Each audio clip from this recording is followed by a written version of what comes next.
नमस्कार साथियों, एक बार पुनः आपका साइकोलॉजी की क्लास में स्वागत है। देखिए, बड़े ही अच्छे रूप में हमारी क्लासें चल रही हैं। धीरे धीरे हम अपने सिलेबस की ओर अग्रसर हो रहे हैं।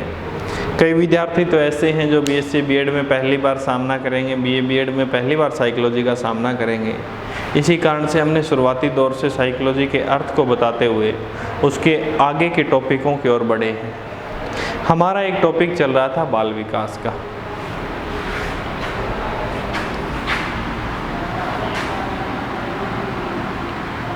बाल विकास,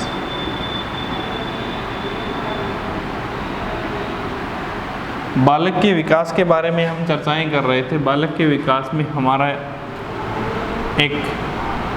बालक के विकास का एक भाग था कि बालक के विकास को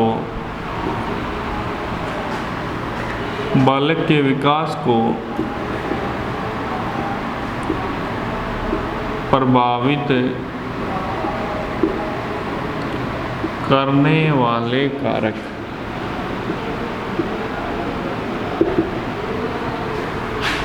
बालक के विकास को प्रभावित करने वाले कारक। बालक के विकास को प्रभावित करने वाले कारकों में हमने जो पढ़े थे वो बता रहा हूँ। हमने पढ़ा था जन्म क्रम, जन्म स्थान, शारीरिक स्वरूप, मानसिक स्वरूप, परिवार का वातावरण,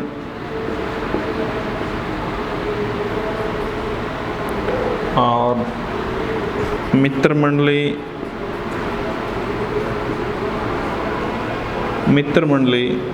उसके पश्चात विद्यालय का वातावरण,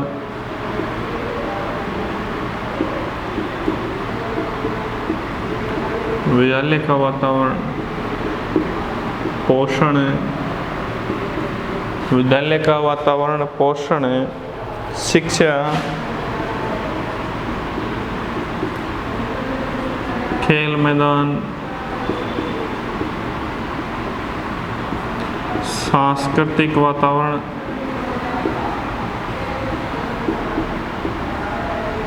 सामाजिक वातावरण,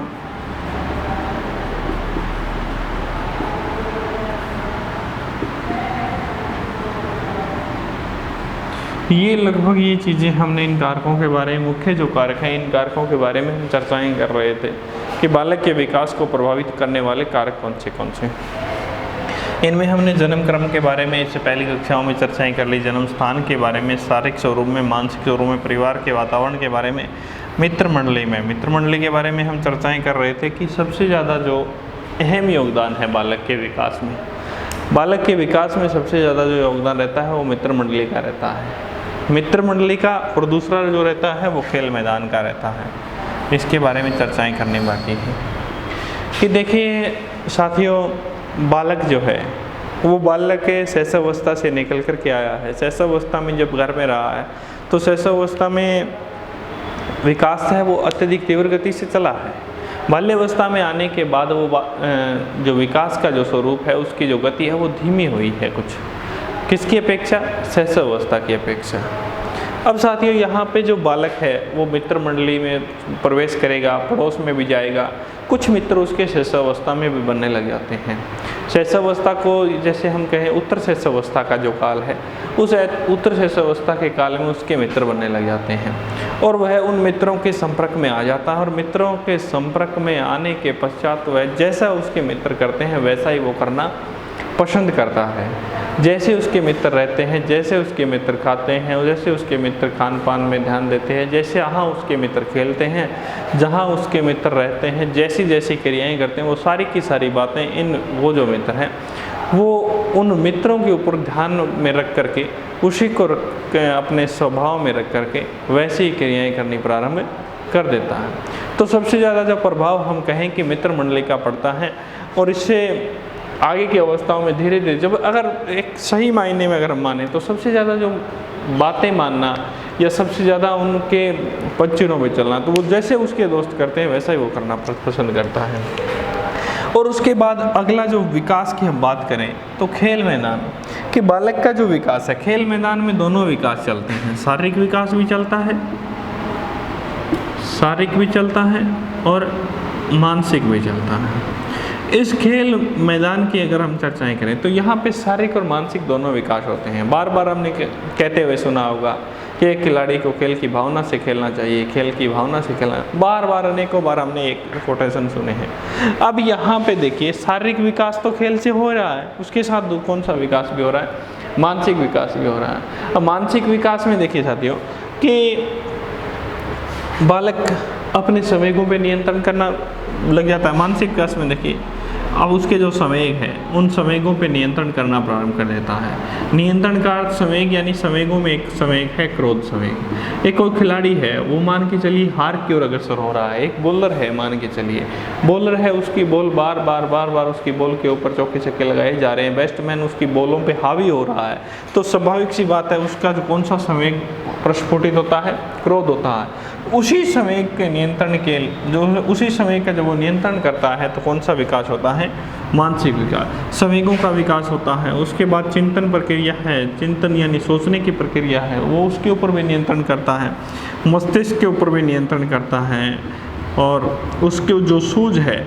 उस प्राणी में, उस खिलाड़ी में जो सूझ है उसका भी वो इस्तेमाल करता है। तो यानी कहने का तात्पर्य शारीरिक तो आप लोग समझते हो, शरीर से हट्टा कट्टा लंबाई चौड़ाई दौड़ भाग करेगा तो स्वाभाविक सी बात है अपने विकास को आगे बढ़ाएगा, लेकिन इसके साथ साथ मानसिक विकास हो रहा है। मानसिक विकास में मैं कहूँ कि संवेग है, चिंतन है, मस्तिष्क है, सूझ है, प्राणी की ये सारी की सारी चीज़ें क्या होती हैं, विकसित होती हैं।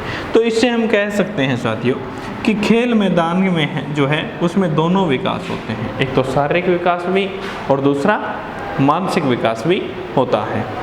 उसके बाद में ये दोनों हमने नहीं पढ़े थे, इससे और तो हमने पढ़ लिए थे पिछली वीडियो में, ध्यान देना तुम लोग। एक तो पोषण और दूसरा शिक्षा। पोषण क्या है, आपने दो चीज़ें पढ़ी होंगी, एक तो पोषण दूसरा कुपोषण। बालक इन दोनों का शिकार होते हैं। कुपोषण का शिकार होता है तो विकास रुक जाता है, अगर पोषण में रहता है तो विकास आगे से आगे गति में बढ़ता जाता है। ये दोनों चीज़ें हैं पोषण और कुपोषण में। अब पोषण भी प्रभावित करता है बालक, अगर बालक पोषण की स्थिति में नहीं है तो कुपोषण का शिकार होगा। पोषण है क्या कि मान के चलिए पोषण में हम वो चीज़ें शामिल करेंगे जहाँ बालक का खान पान, जहाँ मेन मुख्य रूप से बालक के खाना, आप लोगों ने आंगनवाड़ियाँ देखी होंगी, आप लोगों ने प्राथमिक जो एजुकेशन है वो देखी होंगी, उसमें बालकों के लिए एक दिनचर्या होती है, प्राइमरी स्कूलों में मिड डे मील के लिए भी होती है, वो उनके पोषण को ध्यान में रखते हुए बनाई जाती है कि बालक जो है, बालकों को ये भोजन सामग्री है वो आपने देखा होगा कि चार्ट बने होते हैं, उन चार्टों में अलग अलग तरीके के, आज दलिया खिलाया जाएगा, आज दाल खिलाई जाएगी, आज ये चीज़ें बनाई जाएगी, आज ये बनाई जाएगी, इन सारी की सारी चीज़ों के ऊपर ध्यान दिया जाता है। तो स्वाभाविक सी बात है उसके पोषण के ऊपर ध्यान दिया जा रहा है। अगर वो चीज़ें उस बालक, उन चीज़ों को उन बालक के ऊपर लागू ना किया जाए तो बालक किसका शिकार होगा, बालक कुपोषण का शिकार होगा। उसके बाद ध्यान दिया जाता है पोषण के ऊपर बालक। अब जो बालक, जिसको बालक को उसके स्वास्थ्य को ध्यान में रखते हुए अलग अलग दिनचर्या के अनुसार उसे भोजन दिया जाता है तो उस बालक का विकास, और एक वो बालक जो सड़ी गली सब्जियां खा करके, कहीं से उठा करके सामान, ये जो आप लोगों ने देखे होंगे, कुछ बालक ऐसे होते हैं जो कि शहरों के अंदर होते हैं, कहीं से भी कुछ उठा लिया और अपने खा लिया। स्वाभाविक सी बात है वो बालक गंदी सड़ी गली वस्तुएं अगर जब खाएंगे तो कुपोषण का शिकार होंगे। तो पोषण अगर बालक का सही है तो बालक के विकास में कहीं ना कहीं योगदान रखता है। तो कहने का तात्पर्य पोषण जो है वो भी बालक के विकास को प्रभावित करता है। अब जो बालक उस सड़ी गली चीज़ें, सब्जियां, वो चीज़ें खा रहा था तो क्या उसका जो स्वास्थ्य है, उसका जो विकास है वो किस गति से चलेगा। और एक वो बालक जिसने अच्छे तरीके से ये अपनी दिनचर्या के अनुसार उस भोजन ग्रहण किया है, आप लोगों ने बार बार ध्यान दिया, कभी सोचा नहीं होगा, ऐसा चिंतन नहीं किया होगा कि विद्यालयों में जो मिड डे मील की जो चार्ट है वो क्यों लगाए जाते हैं। और इसी दिन दलिया क्यों खिलाया जाता है, इसी दिन, वो सारा का सारा विज्ञान का रूप है, वैज्ञानिक रूप है दोस्तों। अब क्यों है, क्योंकि उसके बालक के विकास को ध्यान में रखते हुए चीज़ें बनाई गई हैं, उनको फॉलो करनी है कि बालक को इस टाइम खिलाया जाए, इस टाइम सिलाया जाए, इस टाइम पिलाया जाए, इस टाइम खिलाया जाए, सारी की सारी चीज़ें हैं उसकी दिनचर्या के अनुसार बनाई जाती हैं। तो पोषण भी विकास जो है, बालक का जो विकास, उस विकास में कहीं ना कहीं सहायक है। उसके बाद में शिक्षा सर्वोसर्वा है, शिक्षा सर्वोसर्वा है दोस्तों, कि शिक्षा अगर होगी, शिक्षा से मैं तात्पर्य कहूँ, चलो हम बालक नहीं, बालक के विकास में सबसे ज़्यादा उत्तरदायी जो पक्ष होते हैं वो माता पिता होते हैं। कौन होते हैं? माता पिता और वातावरण, तीन चीज़ें होती हैं। अब ये इन तीनों चीज़ें, माता पिता ही मान के चलिए हम शिक्षा में पढ़ रहे हैं कि जो शिक्षा है, एक माता पिता जो है वह क्या है? अनपढ़ है। अब एक माता पिता पढ़े लिखे हैं, एक जो संतानें हैं जो पढ़े लिखे माता पिता हैं, मान के चलिए ये ए है, ये बी है, ये पढ़े लिखे माता पिता हैं, ये अनपढ़ है, ये क्या है? शिक्षित है, ये शिक्षित है और ये क्या है? अनपढ़ है, शिक्षित है। इनकी जो संतानें हैं और इनकी संतानें हैं, इन दोनों की संतानों में पहली तो बात वंशानुक्रम से ही अंतर मिलेगा, विकास वहीं प्रभावित हो गया वंशानुक्रम से। दूसरी बात, यहाँ जो शिक्षित माता पिता हैं उनके बालकों के विकास में और जो अनपढ़ माता पिता है उनके विकास में कहीं ना कहीं अंतर देखने को मिलता है। क्योंकि वो इन बातों से जानकार हैं। जो शिक्षित माता पिता हैं वो इन बातों को जानते हैं कि बालक के विकास में कौन सी क्रियाएं भागीदार रहते हैं। अनपढ़ माता पिता है वो इस बात को नहीं जानते कि बालक के विकास में कौन सी क्रियाएं भागीदार होती हैं, कौन सी नहीं होती हैं। तो शिक्षित माता पिता और अनपढ़ जो माता पिता, मैं यहाँ एक ही शब्द कहूँ कि शिक्षा है वो बालक के विकास को क्या करती है? प्रभावित करती है। खेल मैदान हमने पढ़ लिया। सांस्कृतिक वातावरण भी बालक के विकास को प्रभावित करता है।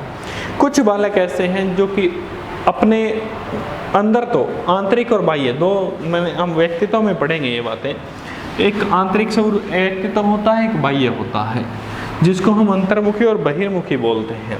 यानी एक तो आंतरिक स्वरूप होता है और एक बाह्य स्वरूप होता है। आंतरिक को हम अंतर्मुखी कहते हैं, बाह्य को हम बहिर्मुखी कहते हैं।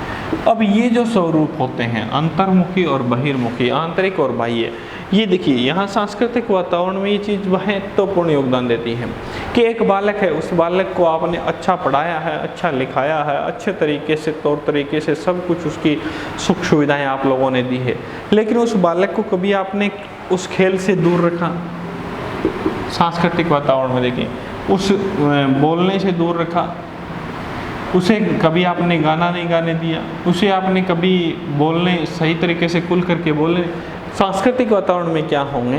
कुछ प्रोग्राम होंगे बालक को खेलना, बोलना, आना, ये सारी चीज़ें, ये चीज़ें जो आ रही हैं, जो बालक अपने अंदर है, उसके अंदर प्राणी, स्वामी विवेकानंद ने कहा था शिक्षा के बारे में, उनके विचार थे कि प्राणी के अंतर्निहित जो शक्तियाँ हैं उन शक्तियों को बाहर निकालना ही क्या है?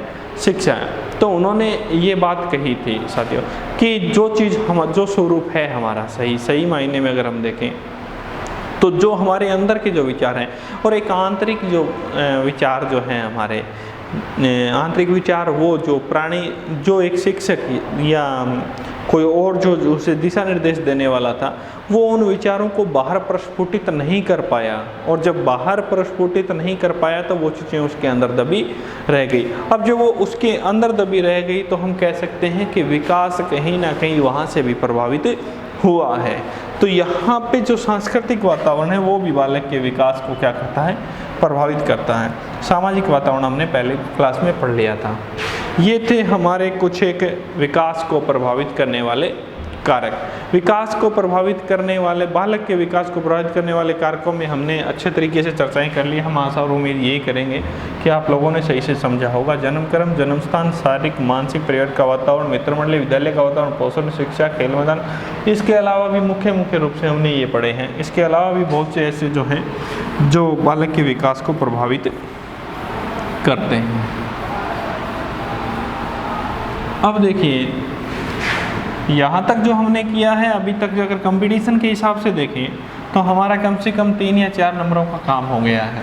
इसके बाद अगर हम अपनी कक्षाओं के हिसाब से देखें तो अभी तक हमारे कम से कम पहली यूनिट अंतिम स्वरूप की ओर जा रही है, क्योंकि पहली यूनिट में हमारे मनोविज्ञान का अर्थ कि मनोविज्ञान जो है शिक्षा मनोविज्ञान है, क्या मनोविज्ञान का अर्थ उसमें नहीं दिया हुआ, सीधा शिक्षा मनोविज्ञान पे लेकर के जाता है, लेकिन हमने फिर भी मनोविज्ञान से ही शुरू किया है, मनोविज्ञान से शिक्षा मनोविज्ञान की ओर आगे बढ़े हैं। उसके बाद में देखिए हमारा जो आगे इसमें आता है बालक के विकास में ही, बालक के विकास में एक हमारा इसी का एक भाग आता है जिसे हम कहते हैं अभिवृद्धि,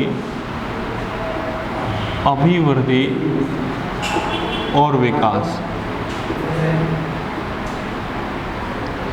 अभिवृद्धि और विकास, ये आता है बालक के विकास में। हम विकास की चर्चाएं कर रहे हैं, बालक के विकास की, तो बालक के विकास में हमारा अगला जो भाग आता है वो आता है अभिवृद्धि और विकास। अभिवृद्धि और विकास में देखिए, अभिवृद्धि और विकास के बारे में पहले तो समझिए क्या है कि अभिवृद्धि कुछ स्वरूप हैं दोस्तों। एक तो वृद्धि, इसको हमने बनाया अभिवृद्धि। एक आता है कल्पना, उसका बनाते हैं संकल्पना। एक आती है रुचि, उसको हम बनाते हैं अभिरुचि। ये क्या है, कई बार हमारे मस्तिष्क में संशय पैदा कर देती हैं ये चीज़ें कि वृद्धि, अभिवृद्धि, कल्पना, संकल्पना, रुचि, अभिरुचि। और मनोविज्ञान में क्या है कि हर एक शब्द अपनी अलग अलग पहचान लिए हुए हैं। कुछ शब्द अलग हैं जो हमें चीज़ें याद होती हैं, लेकिन उन शब्दों के मिलन ना होने से हम अपने क्वेश्चन को पीछे धकेल देते हैं।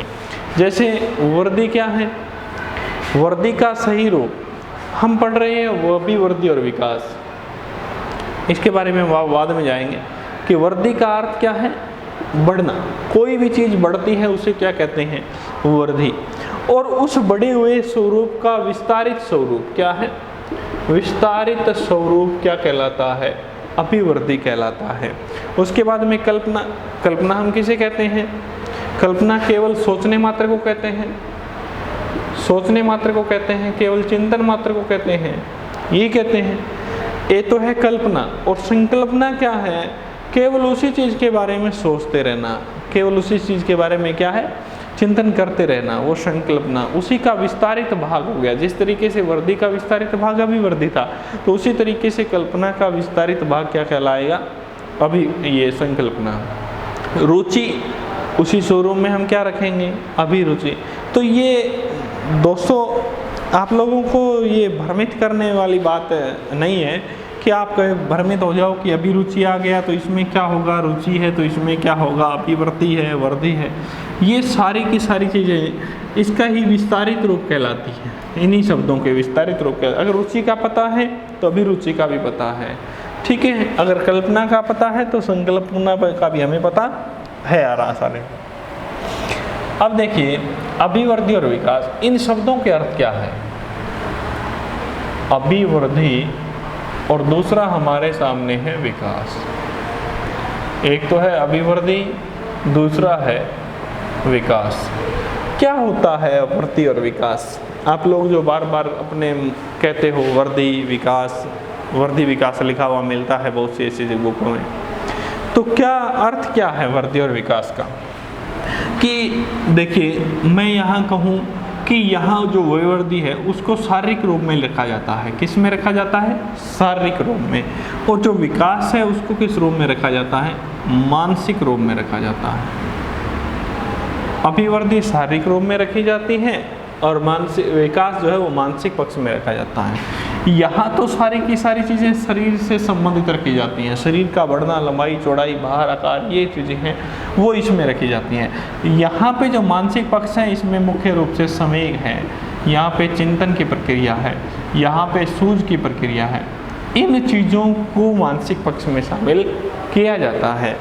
तो यहाँ पे विकास, अब क्या है दोस्तों कि वृद्धि और विकास स्वरूप में हम जाने तो ये दोनों ही शब्द क्या है, दोनों शब्द आगे बढ़ने की ओर संकेत करते हैं। किसकी ओर संकेत करते हैं, आगे बढ़ने की ओर संकेत करते हैं। आगे बढ़ने की ओर का मतलब कि जो वृद्धि है वो भी आगे बढ़ने की ओर संकेत कर रही है और विकास है वो भी आगे बढ़ने की ओर संकेत करता है। अतः हम कहें कि दोनों ही शब्द, वृद्धि हो चाहे विकास हो, दोनों ही शब्द आगे बढ़ने की ओर संकेत करते हैं, वृद्धि और विकास। जब ये दोनों ही शब्द आगे बढ़ने की ओर संकेत करते हैं, एक क्वेश्चन आता है कई बार कि वृद्धि और विकास हैं, एक दूसरे के समान हैं, एक दूसरे के पूरक हैं, एक दूसरे के विपरीत हैं, उपरोक्त सभी हैं। तो इसमें से कई बार मैंने कई एग्जामों में ये क्वेश्चन देखा है। इसका केवल और केवल एक पहली लाइन आप लोग नोट कर लीजिए, इस बात को याद करके। कई बार एग्जामों में आई है, आगे भी आ सकती है, कि मैं यहाँ नोट डाल करके लिख रहा हूँ, नोट डाल करके लिख लो ये बात। वृद्धि और विकास शुरू होने से पहली तो बात ये लिखो कि दोनों आगे बढ़ने की ओर संकेत देते हैं। उसके बाद अगली बात है कि वृद्धि और विकास स्पेशल बोल रहा हूँ नोट करने के लिए, वृद्धि और विकास दोनों एक दूसरे के पूरक हैं, एक दूसरे के क्या हैं? पूरक हैं। अब ये बात ये कई बार एग्जाम में पूछी गई है कि वृद्धि और विकास क्या है, वृद्धि और विकास किस रूप में चलते हैं, वृद्धि और विकास समान रूप में चलते हैं, वृद्धि और विकास एक दूसरे के विपरीत हैं। तो आपको एक ही बात याद रखनी है कि वृद्धि और विकास दोनों क्या हैं? एक दूसरे के पूरक हैं। अभिवृद्धि का ही विस्तारित रूप हमने क्या पढ़ा है? अभिवृद्धि। वो दोनों एक दूसरे के क्या हैं? ये बात याद रखनी है, एग्जाम में आई हुई है बहुत सी बार। और एक बात इससे पहले याद रखनी है, इस टॉपिक को शुरू करें उससे पहले, कि वृद्धि और विकास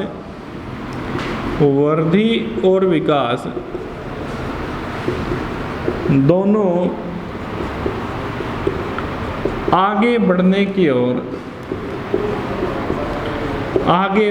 की ओर संकेत करते हैं।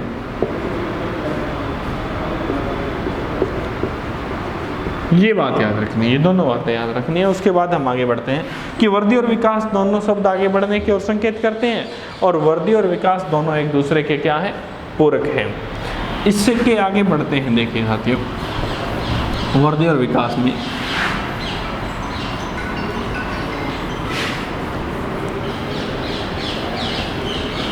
इसमें देखिए कुछ एक सामान्य अंतर रखते हैं दोनों में। तो दोनों में सामान्य जो अंतर रखे जाते हैं, उन अंतरों के बारे में हम पढ़ते हैं। एक तरफ हम लिखते हैं अभिवृद्धि, दूसरी तरफ हम लिखते हैं विकास। अब इन दोनों शब्दों के बारे में समझिए। अभी तक तो हम इन दोनों के दो जो अहम बातें थी उनके बारे में पढ़ा कि वृद्धि और विकास एक दूसरे के क्या हैं? पूरक हैं। और वृद्धि और विकास दोनों क्या हैं? दोनों आगे बढ़ने की ओर संकेत कर रहे हैं। और हम इनको किस में पढ़ रहे हैं? सबसे अहम बात, हम इनको पढ़ रहे हैं बाल विकास में। किस में पढ़ रहे हैं साथियों? बाल विकास में पढ़ रहे हैं। तो बालक के विकास में हमने दो चीज़ें पढ़ी थी कि चलो वो तो पीछे तो छोड़ो, बालक के विकास में हमने दो चीज़ें पढ़ी थी। एक तो शारीरिक पक्ष पढ़ा था और दूसरा मानसिक पक्ष पढ़ा था। बालक के विकास में हमने दो चीज़ें पढ़ी थी, एक तो शारीरिक पक्ष पढ़ा था और दूसरा मानसिक पक्ष पढ़ा था। एक तो शारीरिक पक्ष पढ़ा था और दूसरा मानसिक पक्ष पढ़ा था बालक के विकास में। अब शारीरिक पक्ष से संबंध रखता जो हमारा जो शारीरिक पक्ष जो है, उससे जो संबंध रखने वाली जो क्रिया है वो ही क्या है? हमारी वृद्धि है।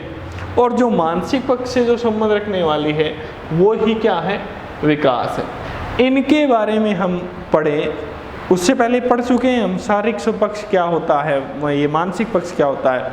अब बालक का इसमें हम क्या पढ़ेंगे कि तीव्र शारीरिक पक्ष कौन सा चलता है, धीमी गति कब होती है, किस गति से चलता है, शारीरिक स्वरूप तीव्र गति से चलता है या मानसिक स्वरूप तीव्र गति से चलता है, शरीर की जो क्रियाएं हैं वो कौन सी अवस्था में। उसके बाद इन स्वरूपों को हम अवस्थाओं में भी पढ़ेंगे कि शारीरिक स्वरूप है, ऐसा तो नहीं कि शारीरिक स्वरूप हमेशा ही चलता रहता है, शारीरिक स्वरूप का भी कोई ना कोई पक्ष है। शारीरिक स्वरूप अगर हमेशा ही हर एक अवस्था में अपनी गति करता रहता तो आज भी हमारी लंबाई चौड़ाई भार वजन बढ़ता रहता। अतः शारीरिक पक्ष हमेशा हर अवस्था में नहीं बढ़ता है। शारीरिक पक्ष के बढ़ने की कोई एक निश्चित अवस्था होती है, उस अवस्था के पश्चात शारीरिक पक्ष का बढ़ना बंद हो जाता है। उसके बाद हम दूसरे पक्ष की बात, अब शारीरिक पक्ष को हम वर्दी में रखेंगे। अगर हमने एक बात कही कि शारीरिक पक्ष का एक निश्चित समय के बाद बढ़ना बंद हो जाता है या उसका वृद्धि करना बंद हो जाता है, तो हम शारीरिक पक्ष को किस में शामिल करेंगे? अभिवृद्धि में शामिल करेंगे। उसके बाद हम अगर मानसिक पक्ष की बात करें तो प्राणी मानसिक पक्ष में पहले देखिए, प्राणी के संवेग है। क्या है? संवेग है। प्राणी का चिंतन का स्वरूप है। प्राणी का क्या है? चिंतन का स्वरूप। प्राणी के मस्तिष्क का स्वरूप है। प्राणी के चिंतन का, संवेग का, मस्तिष्क का, प्राणी में सूझ की प्रक्रिया है। सूझ को सूझ कहेंगे कि जो प्राणी की अचानक उत्पन्न होने वाली जो मस्तिष्क में उस अचानक उत्पन्न होने वाले जो विचार है वो क्या कहलाते हैं? सूझ कहलाते हैं। सूझ का सिद्धांत हम आगे पढ़ेंगे। तो ये चीज़ें जो हैं, क्या ये चीज़ें एक निश्चित समय तक चलती हैं? क्या प्राणी के संवेग, गुस्सा, प्राणी के संवेग क्या कहलाते हैं? संवेग किसे कहते हैं? संवेग छोटा सा शब्द है, इसके बारे में हम अभी थोड़ा टाइम कम है इस वीडियो में, अगली वीडियो में समझेंगे। संवेग, चिंतन, मस्तिष्क और सूझ। संवेग क्या है? कि प्राणी की जो अचानक उत्पन्न होने वाली स्थिति और जो उत्तेजना के रूप में अचानक जो प्राणी आगे बढ़ता है तो वो स्थिति क्या कहलाती है? संवेग कहलाती है। इसके बारे में हम पढ़ेंगे। चिंतन के बारे में भी हम पढ़ेंगे। मस्तिष्क जो है हमारा मस्तिष्क, सूझ प्राणी की अचानक उत्पन्न होने वाली जो परिस्थिति है वो क्या कहलाती है? सूझ कहलाती है। तो क्या ये जो चीज़ें हैं, क्या प्राणी के संवेग, यानी संवेगों में मैं मुख्य संवेग लिखूँ, संवेग वाटसन के अनुसार कितने संवेग हैं? 3 संवेग हैं। भय, प्रेम, क्रोध। ये 3 संवेग वाटसन ने बताए हैं। बाकी जितने भी मनोवैज्ञानिक हैं उन्होंने अपने अलग अलग संवेग, केवल 3 संवेगों की विश्लेषण किसने की है? इन्होंने माना कि बालक के अंदर कितने संवेग होते हैं? 3। शिशु जो होता है शैशव अवस्था में, उसके अंदर कितने संवेग होते हैं? 3 संवेग होते हैं। अब देखिए, एक उत्तेजना भी संवेग होता है, उसकी भी मैं साथ साथ में चर्चाएं कर लेता हूँ। उत्तेजना संवेग लेडी ब्रिजेज ने माना था। किसने माना था? लेडी ब्रिजेज ने माना था। अब ये देखिए, क्या भय जो संवेग था क्या शैशव अवस्था में था? आज भय नहीं है। किशोरावस्था में भय नहीं है। हर एक अवस्था में भय है, हर एक अवस्था में प्रेम है, हर एक अवस्था में क्रोध है, हर एक अवस्था में उत्तेजित होता है प्राणी। तो इन्हीं उत्तेजित होने की दशाओं को क्या कहते हैं? संवेग कहते हैं। धन्यवाद साथियों, मिलते हैं अगली वीडियो में।